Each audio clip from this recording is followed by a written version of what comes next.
Ladies and gentlemen, today I sent my annual message to the Congress as required by the Constitution.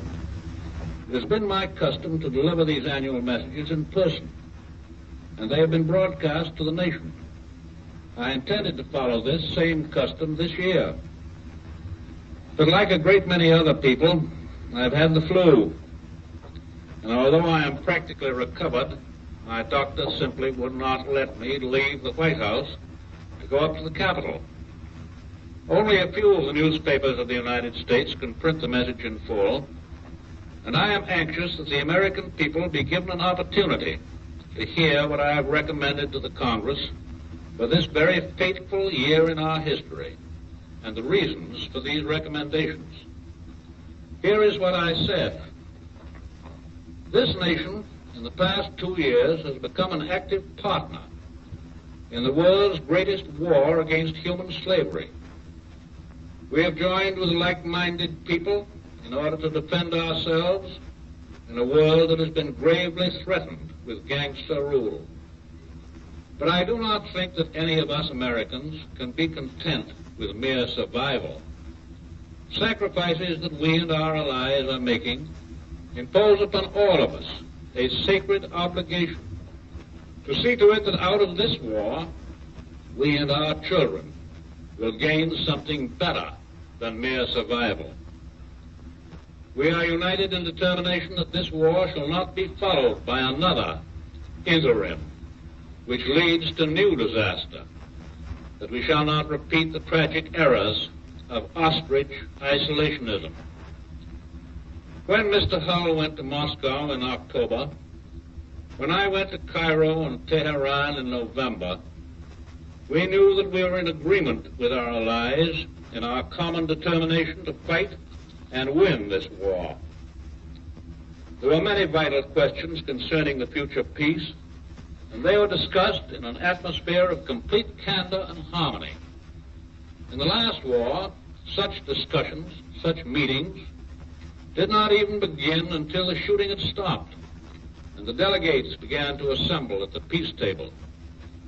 There had been no previous opportunities for man-to-man discussions, which lead to meetings of minds, and the result was a peace which was not a peace. And right here I want to address a word or two to some suspicious souls who are fearful that Mr. Hull or I have made commitments for the future, which might pledge this nation to secret treaties or to enacting the role of a world Santa Claus. Of course we made commitments. For instance, we most certainly committed ourselves to very large and very specific military plans, which require the use of all allied forces to bring about the defeat of our enemies at the earliest possible time.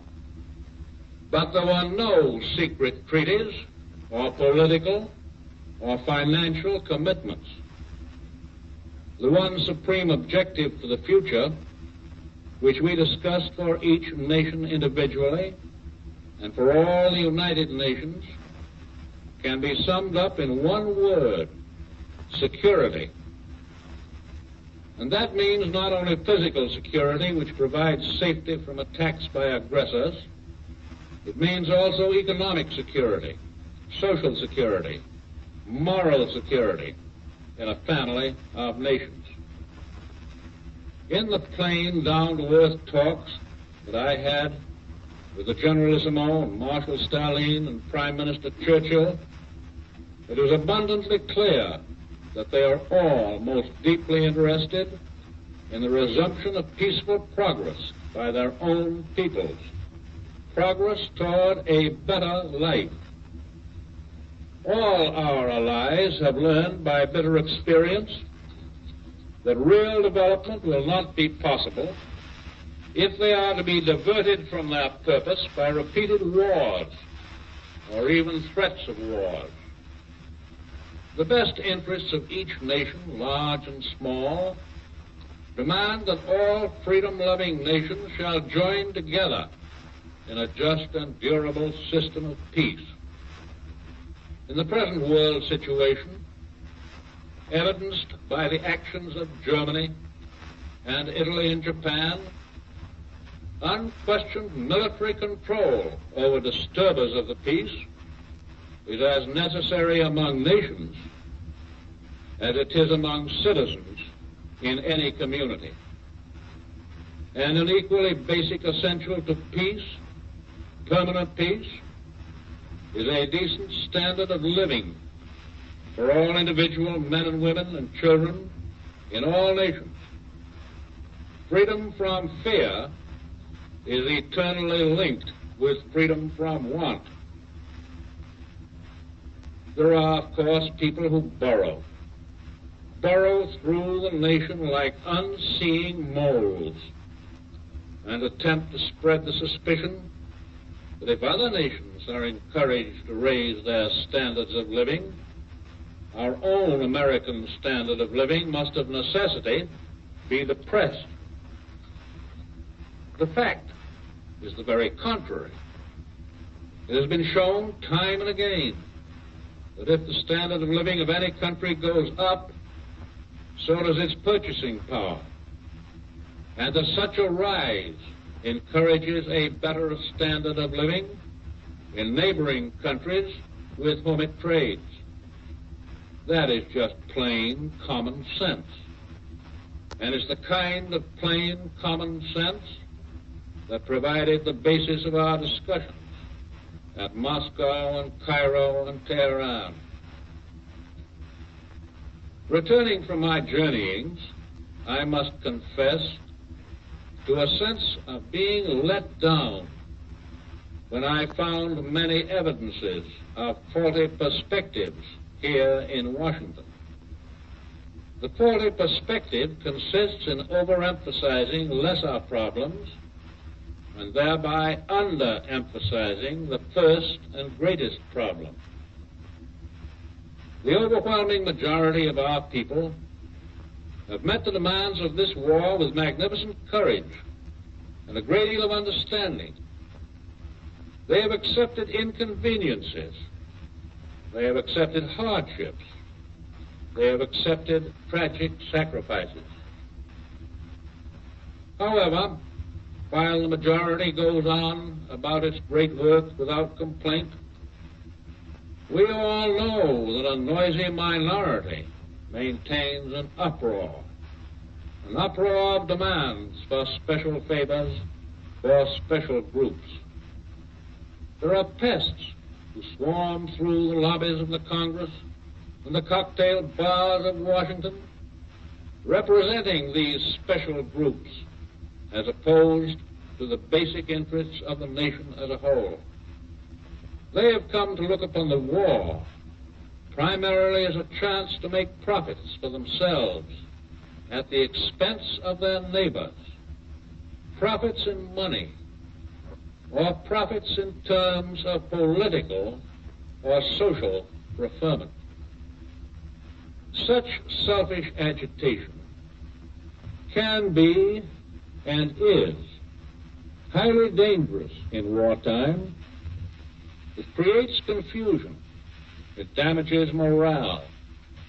It hampers our national effort. It prolongs the war. In this war, we have been compelled to learn how interdependent upon each other are all groups and sections of the whole population of America. Increased food costs, for example, will bring new demands for wage increases from all war workers, which will in turn raise all prices of all things, including those things which the farmers themselves have to buy.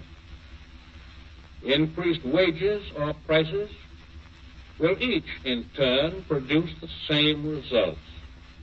They all have a particularly disastrous result on all fixed income groups. And I hope you will remember that all of us in this government, including myself, represent the fixed income group just as much as we represent business owners, or workers or farmers. This group of fixed income people include teachers and clergy and policemen and firemen and widows and minors who are on fixed incomes, wives and dependents of our soldiers and sailors, and old age pensioners. They and their families add up to more than a quarter of our 130 million people. They have few or no high-pressure representatives at the Capitol, and in a period of gross inflation, they would be the worst sufferers. Let us give them an occasional thought. If ever there was a time to subordinate individual or group selfishness to the national good, that time is now. Disunity at home, bickerings, self-seeking partisanship, stoppages of work, inflation, business as usual, politics as usual, luxury as usual, and sometimes a failure to tell the whole truth. These are the influences which can undermine the morale of the brave men ready to die at the front for us here. Those who are doing most of the complaining, I do not think that they are deliberately striving to sabotage the national war effort. They are laboring under the delusion that the time is past when we must make prodigious sacrifices, that the war is already won, and we can begin to slacken off. But the dangerous folly of that point of view can be measured by the distance that separates our troops from their ultimate objectives in Berlin and Tokyo, and by the sum of all the perils that lie along the way. Overconfidence and complacency are among our deadliest of all enemies. That attitude on the part of anyone, government or management or labor, can lengthen this war. It can kill American boys. Let us remember the lessons of 1918. In the summer of that year, the tide turned in favor of the Allies. But this government did not relax, nor did the American people. In fact, our national effort was stepped up. In August 1918, the draft age limits were broadened from 21 to 31, all the way to 18 to 45. The President called for force to the utmost, and his call was heeded. And in November, only 3 months later, Germany surrendered. That is the way to fight and win a war, all out, and not with half an eye on the battlefront abroad, and the other eye and a half on personal, selfish, or political interests here at home. Therefore, in order to concentrate all of our energies, all of our resources on winning this war, and to maintain a fair and stable economy at home, I recommend that the Congress adopt, first, a realistic and simplified tax law, which will tax all unreasonable profits, both individual and corporate, and reduce the ultimate cost of the war to our sons and our daughters. The tax bill now under consideration by the Congress does not begin to meet this test. Secondly, a continuation of the law for the renegotiation of war contracts, which will prevent exorbitant profits and assure fair prices to the government. For 2 long years, I have pleaded with the Congress to take undue profits out of war.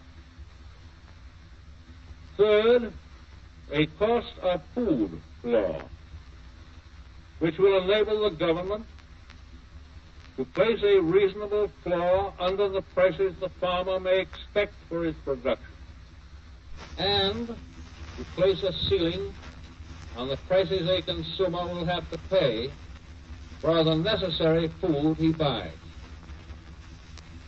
This should apply, as I have intimated, to necessities only, and this will require public funds to carry it out. It will cost in appropriations about 1% of the present annual cost of the war. Fourth, an early reenactment of the Stabilization Statute of October 1942. This expires this year, June 30th, 1944. And if it is not extended well in advance, the country might just as well expect price chaos by summertime. We cannot have stabilization by wishful thinking. We must take positive action to maintain the integrity of the American dollar. And fifth, a national service law, which for the duration of the war will prevent strikes, and with certain appropriate exceptions will make available for war production or for any other essential services every able-bodied adult in this whole nation. These 5 measures together form a just and equitable whole. I would not recommend a national service law unless the other laws were passed to keep down the cost of living, to share equitably the burdens of taxation, to hold the stabilization line, and to prevent undue profits. The federal government already has the basic power to draft capital and property of all kinds for war purposes on the basis of just compensation. And as you know, I have for 3 years hesitated to recommend a National Service Act. Today, however, with all the experience we have behind us and with us, I am convinced of its necessity.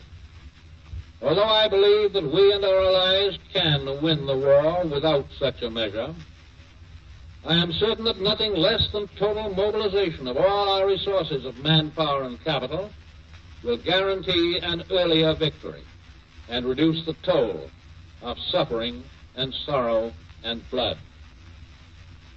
As some of my advisers wrote me the other day, when the very life of a nation is in peril, the responsibility for service is common to all men and women.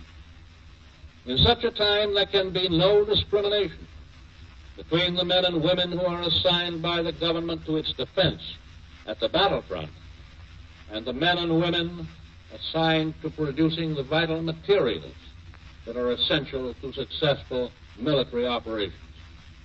A prompt enactment of a national service law would be merely an expression of the universality of this American responsibility.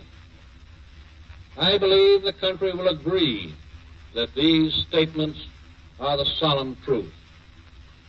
National service is the most democratic way to wage a war.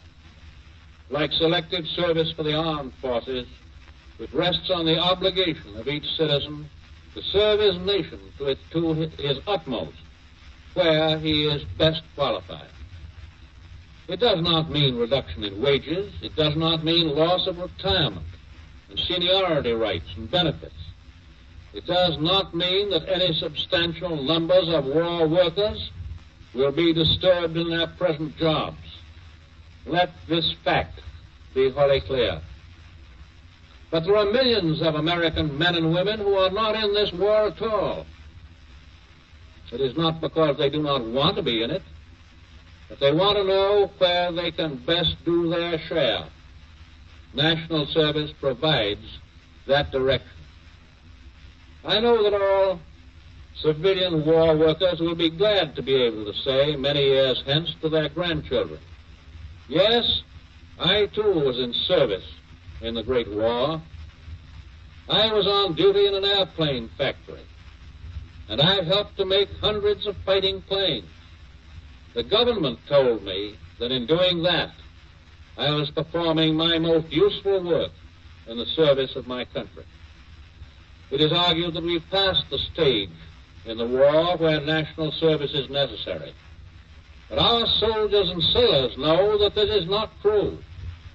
We're going forward on a long, rough road, and in all journeys, the last miles are the hardest. And it is for that final effort, for the total defeat of our enemies, that we must mobilize our total resources. The National War Program calls for the employment of more people in 1944 than in 1943. And it is my conviction that the American people will welcome this win-the-war measure, which is based on the eternally just principle of fair for one, fair for all. It will give our people at home the assurance that they are standing four square behind our soldiers and sailors, and it will give our enemies the moralizing assurance that we mean business, that we, 130 million Americans, are on the march to Rome and Berlin and Tokyo. I hope that the Congress will recognize that although this is a political year, national service is an issue which transcends politics. Great power must be used for great purposes. And as to the machinery for this measure, the Congress itself should determine its nature, as long as it is wholly nonpartisan in its makeup. Several alleged reasons have prevented the enactment of legislation which would preserve for our soldiers and sailors and Marines the fundamental prerogative of citizenship. In other words, the right to vote. No amount of legalistic argument can becloud this issue in the eyes of these 10 million American citizens. Surely the signers of the Constitution did not intend a document which even in wartime would be construed to take away the franchise of any of those who are fighting to preserve the Constitution itself.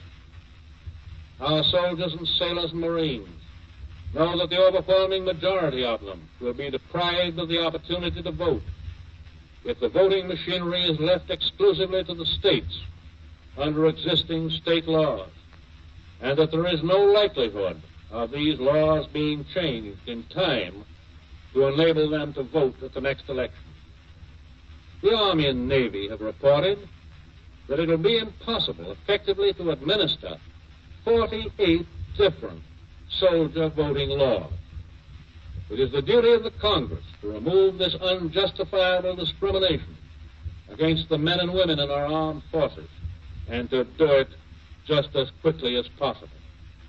It is our duty now to begin to lay the plans and determine the strategy more than the winning of the war. It is time to begin the plans and determine the strategy for winning a lasting peace and the establishment of an American standard of living higher than ever known before.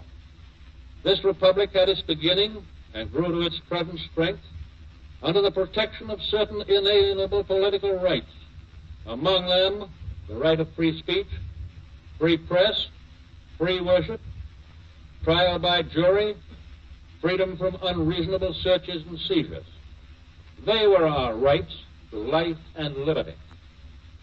We have come to a clearer realization of the fact, however, that true individual freedom cannot exist without economic security and independence.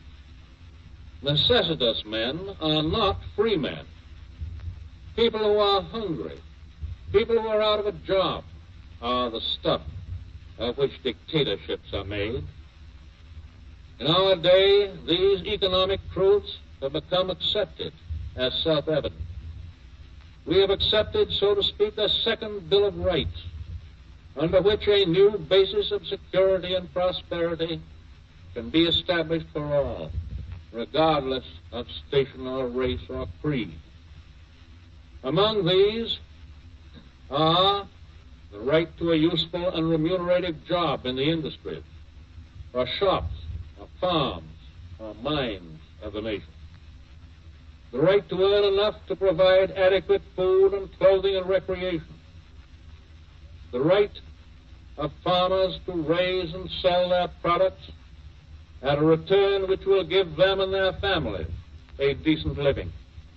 The right of every businessman, large and small, to trade in an atmosphere of freedom from unfair competition and domination by monopolies at home or abroad. The right of every family to a decent home. The right to adequate medical care and the opportunity to achieve and enjoy good health. The right to adequate protection from the economic fears of old age and sickness and accident and unemployment. Finally, the right to a good education. All of these rights spell security. And after this war is won, we must be prepared to move forward in the implementation of these rights to new goals of human happiness and well-being. America's own rightful place in the world depends in large part upon how fully these and similar rights have been carried into practice for all our citizens. For unless there is security here at home, there cannot be lasting peace in the world. One of the great American industrialists of our day, a man who has rendered yeoman service to his country in this crisis, recently emphasized the grave dangers of rightist reaction in this nation. All clear-thinking businessmen share that concern. Indeed, if such reaction should develop, if history were to repeat itself, and we were to return to the so-called normalcy of the 1920s, then it is certain that even though we shall have conquered our enemies on the battlefields abroad, we shall have yielded to the spirit of fascism here at home. I ask the Congress to explore the means for implementing this economic Bill of Rights, for it is definitely the responsibility of the Congress so to do, and the country knows it. Many of these problems are already before committees of the Congress in the form of proposed legislation. I shall from time to time communicate with the Congress with respect to these and further proposals. In the event that no adequate program of progress is evolved, I am certain that the nation will be conscious of the fact. Our fighting men abroad and their families at home expect such a program and have the right to insist on it. It is to their demands that this government should pay heed, rather than to the whining demands of selfish pressure groups who seek to feather their nests while young Americans are dying. I have often said that there are no two fronts for America in this war. There is only one front. There is one line of unity that extends from the hearts of the people at home to the men of our attacking forces and our farthest outposts. When we speak of our total effort, we speak of the factory and the field and the mine, as well as the battlefield. We speak of the soldier and the civilian, the citizen and his government. Each and every one of us has a solemn obligation under God to serve this nation in its most critical hour, to keep this nation great, to make this nation greater in a better world.